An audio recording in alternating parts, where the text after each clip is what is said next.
Hello, hello, hello. Welcome for another episode of the Author Spotlight. Hey, it's your host with the most, your main man, Darren L. Palmer. Excited to be with you. I get the honor and the privilege to go behind the scenes with best-selling authors from across the globe. Today, we have a young lady in here today that's definitely going to give us some value bombs. I can already tell it. We got Prophetess Natasha Jones in the building. Say hello to the people, Miss Jones. Hello, everyone. Thanks for having me. No doubt, no doubt. We're excited to have you on. I'm just going to share a little bit about her. She is the visionary and founder of Single, Saved, and Satisfied. Four Walls First, Deliverance and Accessories, Rise Up, and work for the Runway Mentorship and Fashion Expo. She is the CEO of Kingdom Attitude, where she specializes in graphic designs, love ministry, life coaching, vocal coaching, and mime dance, strategy building concepts, marketing, branding, and kingdom apparel. She is well known for her live Facebook ministry sessions, Kingdom Purpose Talk, and her conference called Ministry, The Love Academy. So I'm just sharing a little bit about Prophetess Jones. So if you don't mind, let's go right into it. I love the Kingdom Attitude as well. But if you don't mind, share with our audience the name of your book and why did you write this as your first book? Well, the name of actually in two anthologies. The first one is called Focus and Aligned, and the reason for Focus and Aligned, a chapter, it teaches the people for the masses because I was molested from the age 8 to the age 15, and going through molestation was a family member, and so in order for me to walk in the purpose that I am today and to walk into the mantle that God has me, I have to stay focused and aligned with the Word of God, and I had to learn how to forgive the abuser so that I can walk in the season from a victim to a victor. But in order to walk in that season from a victor to a victor, from a victim to a victor, you have to remain focused and aligned on your passion, on your vision, on your dream. Everything has to be right in front of you so that you can obtain it just how God has for us to do. I love it. I love it. I love it. And you brought up an interesting point too, Prophet Jones, that I think that so many people miss out on. I've shared it several times on this particular podcast, and also when we're live for as events back in the day when we could have live events. But at the same time, I want the audience to pick up on this. Your pain is your product. Come Your on. pain is That's your right. product. See, a lot of us miss that. And I really want to break it down for for church folks on this right now, because we bridge the mission and the marketplace on here as well. So some of us are more caught up on residing in that broken place Right. than actually being healed. So it's all right to say I'm healed and shout. It's all right to run around and wear all the ushers out. But then when it's time to actually say the word that you actually believe in, that's a living word, that is true, if you saying it's true, you won't allow the healing because you're comfortable in the dysfunction or whatnot. Now, I'm not saying it's okay, any actions, but I've watched some people now, not saying that you're having a troubling time and you got to fight your way through. I'm not talking about those people who are Right. listening, but some people love the pity party. Some people don't want to walk in victory, and that is true too. It's like what I've shared before. Some people like being in abusive relationships. Right. I know I call it the baby boy syndrome. You like getting hit in the eye. I mean, it's not you can't tell your family that because they don't want to hear it. But you and him, or you or her, y'all know that y'all like fighting each other, but you can't tell everybody else that. But when we look at your pain as your product, what Prophetess Jones is sharing with us is she made a choice that I'm not going to allow for this to define me. I have a destiny and a purpose that supersedes what I've been through. And if you don't mind, Prophetess Jones, take us what gave you the dexterity, the tough skin, and the mindset to be able to not fall victim. Because instead of us calling you Prophetess Natasha Jones right now, we could be calling you come on out Coco and be making it rain and throwing out wands, Right. or you could not even be here because you could have committed suicide, or you Right. could have been locked up in a penitentiary system. So let's dig into what allowed for you to trigger to go an opposite direction instead of the path that so many others would have traveled who've been through the same circumstances that you encounter? For one, I value the anointing that is on my life. I value my upbringing because my mom was a is a prophet and my dad is also a pastor. So the things that they instilled in me is what kept me driven, and also my three children and losing my son. When I lost my son to domestic violence, that was the most horrible thing that you can ever go through. And so I could have chosen to stay there and just cry, have a pity party, but instead I started to have a praise party and understood that I still have a purpose and that the pain is necessary for the process. Even if you break your arm, you're going to feel pain, but the process of healing is afterwards. So you're going to have to go through these things, and I had to go through these things so that I can be an example to people what really a faith walk in forgiveness is, because some people say they walk by faith, but they're not walking by faith. They're walking by faith. They're walking by fear. They're walking by what they can see. And even though those things happen to me, I did not allow it to define my identity. I began to reach and find my identity in who I am, in whose I am, in who I serve. Why am I here? Why did God put me here? Why did I, beat my brothers and sisters and make it, to be fertilized? Because there's so many, sperm was released and so many eggs released, and I made it. And that's why I can't say I've never won anything, because I made it. So that taught me how to be a woman of integrity, how to be a woman of strength, how to be that Proverbs 31 woman. Because there's no way, if I'm a wife in waiting, there's no way that I can say that I can uphold my husband and be there for my husband if I allow pain to define who I am. Then that will have me to bring in things into the marriage that can kill it. You know what I'm saying? So I had to be at that point to where, you know what, God, I am not a victim. I am victorious. I survived. I am a survivor. And I moved from a survival status into thriving. That's where I had to get to that point to not only just survive, but I was born to become legendary on purpose, with a purpose and my God given identity. Well, I'm not going to shout you down when you're preaching good. I'm going to tell you this real quick, that when I hear you sharing this information, now I want to make sure that we give clarity, because I know somebody might miss this. When you say that you lost a child to domestic violence, do you mean that you lost them in a court case and you just lost custody, or that child has transitioned on? No, I was 9 months pregnant when my child passed. Okay. Yeah, Well, in the womb. I wanted to bring that up because I knew where you were going with it, but I know I didn't want somebody to miss that and think, oh, well, she just lost them in court. No, she lost a child, and so lost a son. So I want you to understand, those who are tuned in. This is why you're able to go behind the scenes with people just like Prophetess Natasha Jones. So you can pick up, because success leaves clues. And I want you to hear the first thing is the praise. See, most of us, when we get in an uncomfortable situation, we fight the wrong way. We start having a pity party for ourselves. We want to soak. We want to only have people who are going to pat us on the head and tell us stuff that's not going to be beneficial to us. But I'm not saying you won't have a mourning period. That's not what I'm talking about. I'm talking about after the mourning is over with. You have to get back up. And what Miss Jones has shared with us, that she chose, now here, success leaves clues. She made a decision to praise. Oh man, I wish I had somebody who'd be a witness for me right now. She made a decision to praise. Well, you don't just take Prophetess Jones' word for it. If I go back a little bit, it's a young man, I think his name started with a J, Jehoshaphat, in camp, enemies all around him. Didn't look like it was going to work out. But he chose to go into a state of praise, and the situation turned around. 3 days, couldn't even take all the spoils with them, and they was supposed to be beaten. It was no way they was supposed to make it out. If I look back, I think it was a young man. I think one started with a P, the other started with an S. Paul and Silas. They in the middle of the jail. Don't look like the situation is gonna turn out right.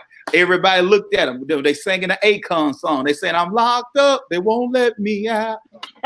They locked up. The situation didn't look like it, but they continued to praise All of a sudden, the shackles came up off their feet. Shackles came up off their arms. Now, all of a sudden, the doors swing open. And not only were they free, but everybody around them were free at the same time. So what I'm sharing with you is, let's go a little bit deeper into this.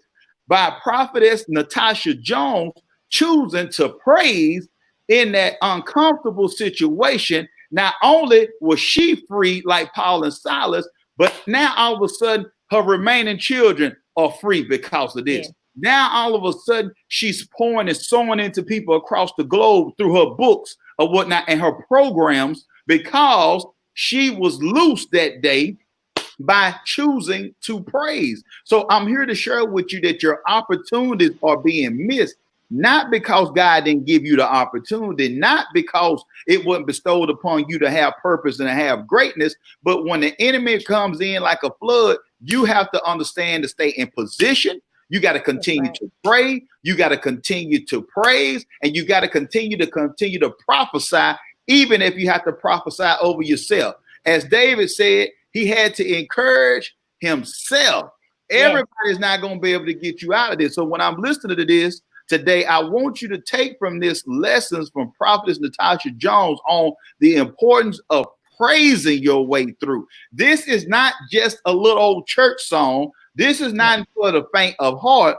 What I'm sharing with you is that don't grow weary in well doing. This is what it's saying. We got to get to that other piece. Y'all know I gave you 4 right then. Let's go to the 5. Let's go to perseverance. You have to persevere. It didn't matter how many doctors let her down. Then how many years it wasn't working out for the woman with the issue of blood. All her homegirls, girl, you ain't supposed to go down there. You don't know nothing about that preacher with that Jerry curl, but she went down there anyway. Jairus sitting up there waiting at the bank, thinking he supposed to get something done for his daughter. She couldn't help herself, even though she could have been stoned, could have been killed. She had to say, if I could just touch the hem of his garment. See, things happen when you continue to persevere. As we let this go, I'm going to pass it back to Prophetess Natasha Jones, and I want you to think about this as well.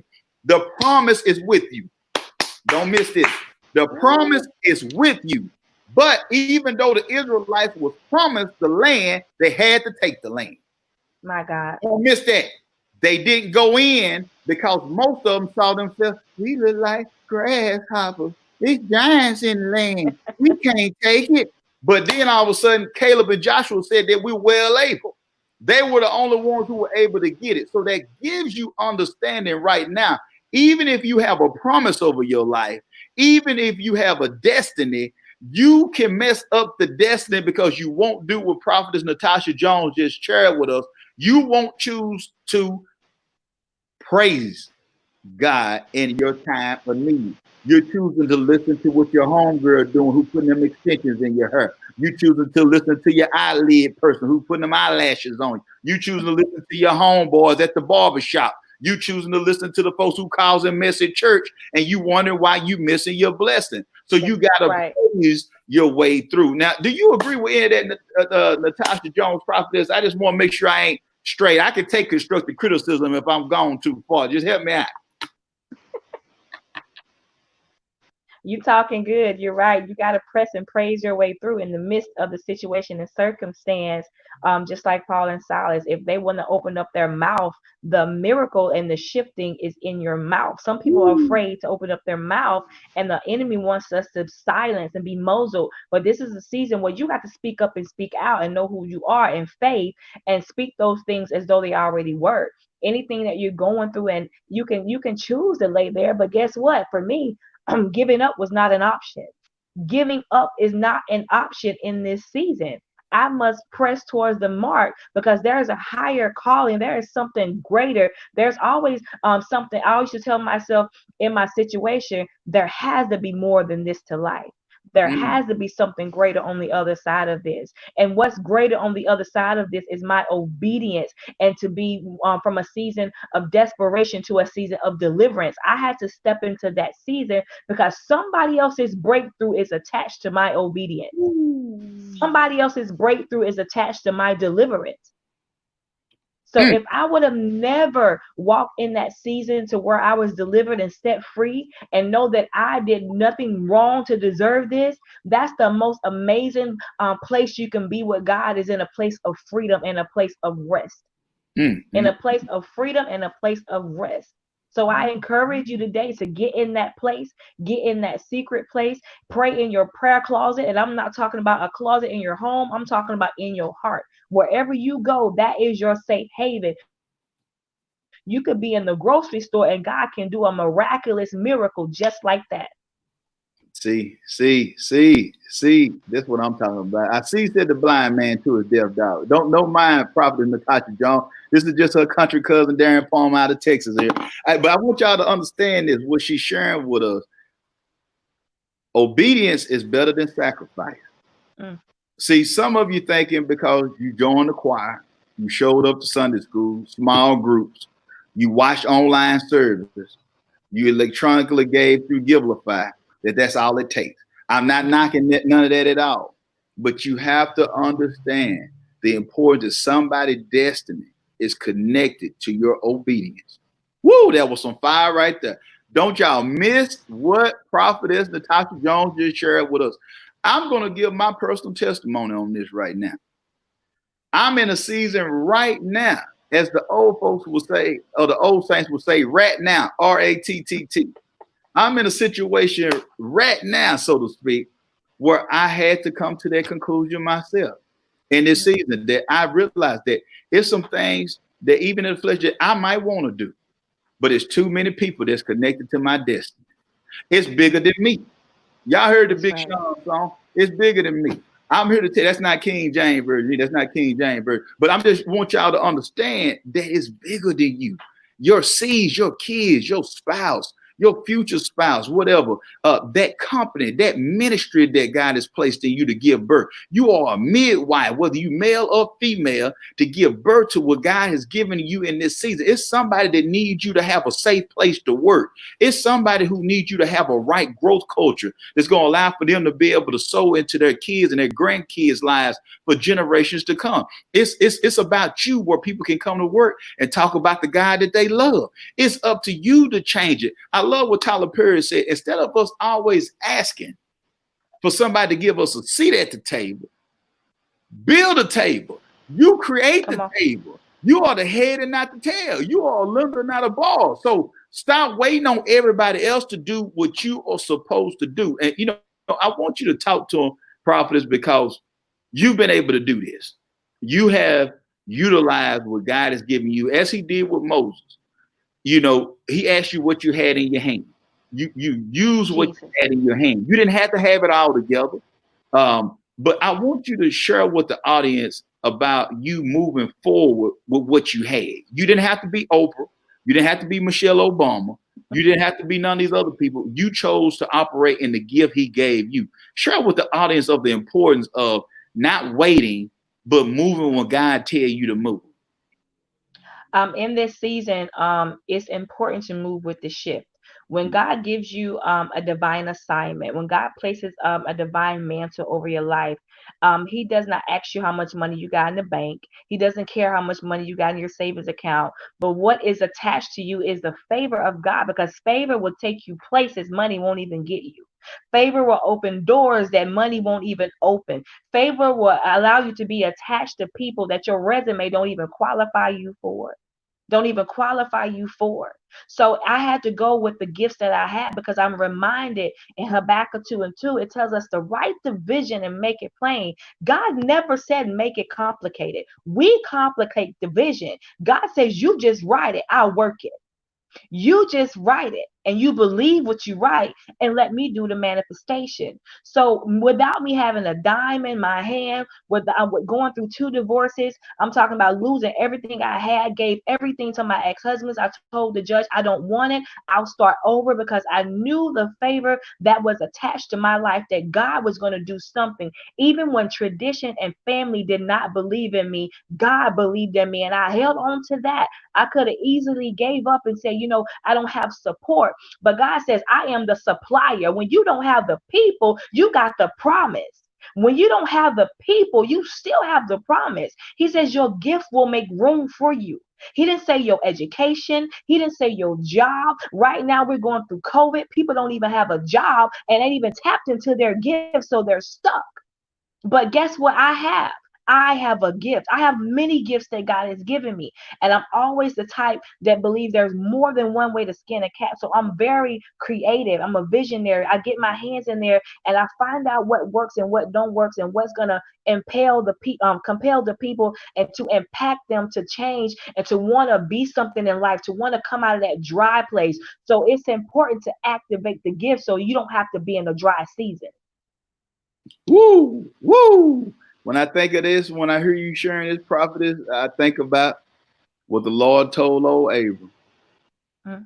I am your shield, your exceeding great reward. What he's doing for you in this season is he's protecting you no matter what the plague is, no matter the pandemic, no matter the virus, no matter the financial stresses across the globe, because the currency of the kingdom is not relying on worldly currencies or economies or whatnot. It's not dependent on chancellors and presidents or prime ministers of this world or whatnot. And so when I'm hearing you sharing that, it's sharing that in this season, he's doing exceeding whatever he's done before that you appreciate and that you were praising him for. He's about to do even more than that or whatnot. And so I just grateful to have you on. And I want to be respectful of your time, but if you don't mind, share with the audience. We got your information. We're going to have it in the show notes, but please give them information. How can they connect with you? You know, how can they purchase the book, or how can they connect with you about the other services and things that you have on? If you have any social media handles, websites, please share that information at this time, if you don't mind. Okay. All of my sites you can see. Visit me on Facebook, which is Psalmist Jones. It's under Psalmist Jones, in parentheses Prophetess Natasha Jones. Instagram is the same thing. It's very easy to connect, or you can contact me. My cell phone number is open. It's 251-242-7728. That's 251-242-7728. My line is always available because I'm always up. I'm always on the third watch. I'm always praying and interceding for people. God has me in a season of just have perseverance and endurance. So in that season, I have to be open and I have to be available because so many people need help. And so many people don't even have the resources. I'm a graphics designer and a life coach, and I design and market people for free because people have a vision and they have a passion, but they don't have the money. And just does not mean that they vision and they dream have to die. So I bring life. The mantle God has given me is to bring life and to get people out of that state, out of that bondage. So my services, I'm a servant at heart. It does not matter if you don't have any money. Guess what? It is still a message attached to that. You still have an assignment. You still have a vision. So that's what I'm here for. If you need me, call me. If you need prayer, call me. Don't be afraid to reach out because my line is always open. I'm just like Jesus. You can call me and I'll show up on time. Come on now. Come on now. Man, I thank you so much, Prophetess Natasha Jones. We will have the information in the show notes. Make sure that you connect with her on social media or whatnot. This is a woman who definitely have a servant heart. She's putting her talents where her mouth is, so to speak, to be beneficial to you. So as they say, let your next move be your best move. She's giving you the opportunity. She's giving you the phone number. She has blessed us today, came on, took her time to share from her family, her business, and her ministry to pour into us. So I just want to tell you, Prophetess, keep doing what you're doing. I feel the power of God when I talk to you. I know that it's more to come with you. And I just thank God that I'm able to have a front seat to see all that God is going to do for you. I'll be able to share with my kid, hey, I told you I interviewed her. See, stuff like that. I interviewed her or whatnot. So I just want to thank you so much for your time. And you make sure you have a blessed one, okay? Thank you. Thanks for having me. Anytime. For those who are listening, remember, this is the year for your new book. If you won't change, be the change. Until next time, be blessed and be great.